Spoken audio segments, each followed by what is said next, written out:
విశాఖపట్నంలో సుబ్బారావు గారు ఒక మెరైన్ ఇంజనీర్ ఉన్నాడు. ఆయన సముద్రంలో 8 నెలలు ఓడలో వెళ్ళిపోతాడు. ఆయనకు ఒక కొడుకు ఒక కూతురు. నేను ఒకసారి విశాఖపట్నంలో ఉపన్యాసాలు చెప్పడానికి వెళ్ళి ఏదో పెద్దగా ఎక్కడ చూసినా అందరూ టీవీలు చూస్తున్నారు. డ్రైవర్ని అడిగాను, ఏమిటో అందరూ అలా టీవీలు చూస్తున్నారు షాపుల ముందు నిలబడని. ఏదో చాలా ముఖ్యమైన క్రికెట్ మ్యాచ్ అవుతోందండి అన్నాడు. నేను వాళ్ళ ఇంట్లో బస చేశాను. నేను ఆ ఇంటికి వచ్చి ఆ అబ్బాయిని పిలిచాను. ఏమయ్యా పిల్లవాడివి కదా, నీకు తెలుస్తుంది, ఎవరెవరు ఆడుతున్నారయా క్రికెట్ అని అడిగాను. అతను అన్నాడు, నాకు తెలియదండి అన్నాడు.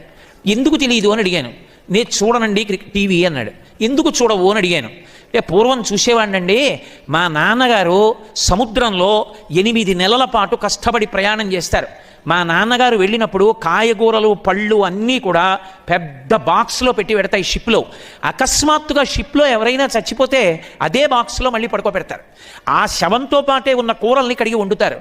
మా నాన్నగారు మా కోసమని ఆ కూరలు తింటారు. కావలసినట్టు వండి పెట్టేవాడు ఉండడండి. మా నాన్నగారికి కడుపులో తిప్పితే వైద్యుడు ఉండడు.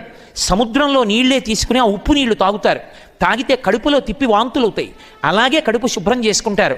ఇంటికి దూరంగా ఎప్పుడో శాటిలైట్ ఫోన్ దొరికితే ఓడలో వెడుతూ సముద్ర మధ్యంలోంచి మాట్లాడుతుంటారు. మా నాన్నగారు ఇంత త్యాగం చేసి డబ్బు సంపాదిస్తున్నది మా కోసం.